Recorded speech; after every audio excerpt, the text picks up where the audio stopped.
Thank you, Jeff. Look, not to be outdone, I knew it was going to get kind of warm here tonight. I didn't want you to get too thirsty. This is a bottle of seltzer water. It says contains CO2. Now, I know the Sierra Club is concerned about CO2 being poisonous. I'm not trying to poison you, but I thought you might enjoy a little bit.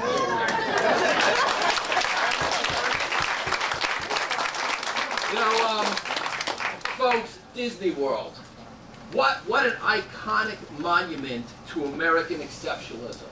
And if you ever visited Disney World, all the tributes to the initiatives of Americans and our leadership in the world, there's a phenomenal pavilion at Epcot called the American Pavilion. And at that presentation with audio animatronics, towards the end of the program is a wonderful depiction of Teddy Roosevelt standing at the Grand Canyon with a man named John Muir, who Jeff will tell you founded the Sierra Club in 1892 to preserve the Grand Canyon and Yellowstone National Park. He did great work with Roosevelt and Republican leadership that as conservationists, conserving land, and rightfully so, thank God. I don't know where we'd be today if we not preserved those great monuments. If we not preserved those great monuments, the Grand Canyon has phenomenal wind flow, is a wonderful place for windmills. The Grand Canyon and Yellowstone National Park with its natural geysers could produce an enormous amount of clean energy. But, you know, conservationists said no.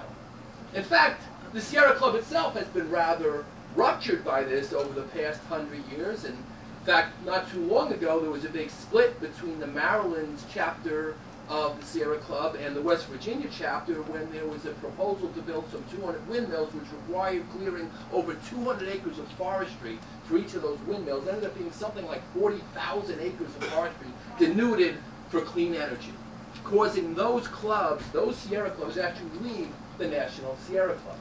And when the Florida Sierra Club opposed windmills in that state, the head, Carl Pope of the Sierra Club, disenfranchised the entire Florida chapter for some 4 years. So there seems to be some, perhaps, misunderstandings within that organization. Because wind and solar are not the answer to our energy needs.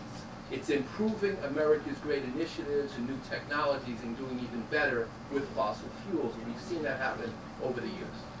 Let me talk about the Regional Greenhouse Gas Initiative, known affectionately to its bureaucrats as RGGI. Where did this come from? It came from a company called Enron, from a man named Ken Lee, testified to by his lead economist Rob Bradley and his lead attorney Christopher Horner. Mr. Lee and Enron conspired to create a cap-and-trade trading program because they believe they can make an enormous amount of money off of the global warming crisis. I'm not here to debate whether or not the science of the global warming crisis is accurate. That's a different discussion. I believe there are better solutions to global warming, and I think last week I was trying to find that solution. One of the solutions is this air conditioning, thank God. And if my opposition had their way, we wouldn't have that here today. But the Regional Greenhouse Gas Initiative was constructed under this premise that every fossil fuel burning power plant would be required to buy a permit for every 1 ton of carbon dioxide. That's what's in that bottle of seltzer water that I gave Jeff. Every 1 ton of carbon dioxide, they have to buy a permit that they emit from the minute they open their doors. Now, how do you determine a ton of carbon dioxide? It can't be weighed. It's a rather sort of metaphoric measurement. They don't weigh a ton of carbon dioxide. Carbon dioxide output is determined by how much fuel a power plant produces, and the regulators have a chart. Certain types of coal have a value. A pound of number 1 coal will be, say, 1 ton of carbon dioxide emission. A gallon of number 6 diesel oil might be 2 tons, and there's a value assigned to each of these different fuels. And the fossil fuel burning power plant supplies permits to the state regulators based on the amount of fuel that they consume on a quarterly basis. So where do they buy these permits? They buy these permits at an auction conducted by RGGI. By the way, these auctions are held every 3 months, and they are in secret. You cannot participate in it. They are not open to the public. RGGI, by the way, claims to be a non-profit organization, and they are exempt from open public record requests or any disclosure to the public of their operations, which is always dangerous. when an entity that is taxing us operates such a way.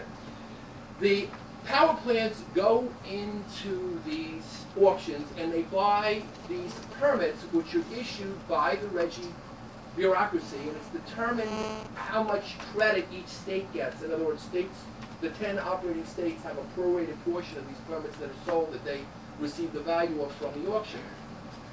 The permits are sold, and power plants buy what they think they'll need to pay for their carbon dioxide or seltzer emissions, and they buy these permits for about $1.87 to $2 a piece, pretty much the bottom of the market right now. They then, but there's other people who go into these auctions who register to buy these permits. Now, let me preface this. I believe in the free market. I believe in speculation, and I believe in trade. Yeah? In a real free market, not a phony free market that's not a free market at all, but a government-determined marketplace in which government officials determine supply and thus demand and thus cost. The RGGI people determine how many permits are sold, not the marketplace, and what the supply will be, not the marketplace. So the power plants go in and they buy their permits, but other people buy them too. And who are the other people? Well, let's see. They're little entities like Goldman Sachs, Morgan Stanley, the various TARP bailout banks that we bailed out, and other traders that are not yet identifiable because they operate in secret, including Middle Eastern countries and other unidentified, maybe politically connected traders. And they buy these permits. Now, they're not burning fossil fuels, so why do they want to buy these permits? Very simply. Down the road, as the RGGI bureaucrats restrict the supply of permits put into the marketplace, the value of their permits they're buying for $1.87 or $2 a piece will skyrocket over time. President Barack Obama said, and I quote, "For his version of cap and trade to succeed, electricity rates must necessarily skyrocket." So these permits are bought by the speculator, and I use that word sparingly because maybe not the right speculator, let's call them politically connected speculator. And they put them in their safety deposit box. And then down the road, when the power plants need to buy these permits back at auction and the RGGI people restrict the number of permits being issued, it is projected that the cost of those permits will increase to as much as $25 to $50 to $100 a piece, causing electricity rates to skyrocket, causing your consumption to diminish, thus saving our seltzer water. Those speculators then cash in those permits at a massive profit. A massive profit. And the value of that profit, every penny of it, does not go to you, the ratepayers, does not go to renewable energy programs, does not go to the state, it goes only to the speculators. Now, who am I to think that a Goldman Sachs or a Morgan Stanley may have some influence over politics in this country? I would never venture to say such a thing, but it is actually possible.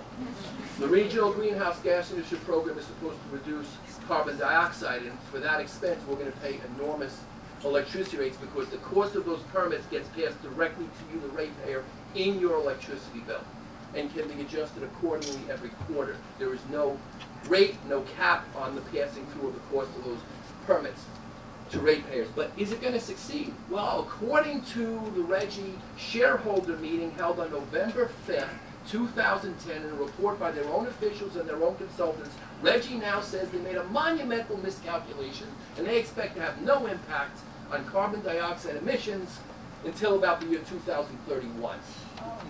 So we're going to watch our permit values and our rates increase, while government bureaucrats in Trenton and Jeff pointed to this, yes, Governor Christie did take $65 million, Governor Patterson $100 million, but the rules call that only even 25% of the money raised from RGGI go to renewable. And then the rest of it is nothing but a tax. Folks, this is a massive tax on our electricity bill that will destroy jobs, not create them. And I want to correct Mr. Tittel's statement that RGGI said they created 18,000 jobs. They project that they'll create 18,000 jobs. They also projected they cut carbon dioxide emissions. Thank you.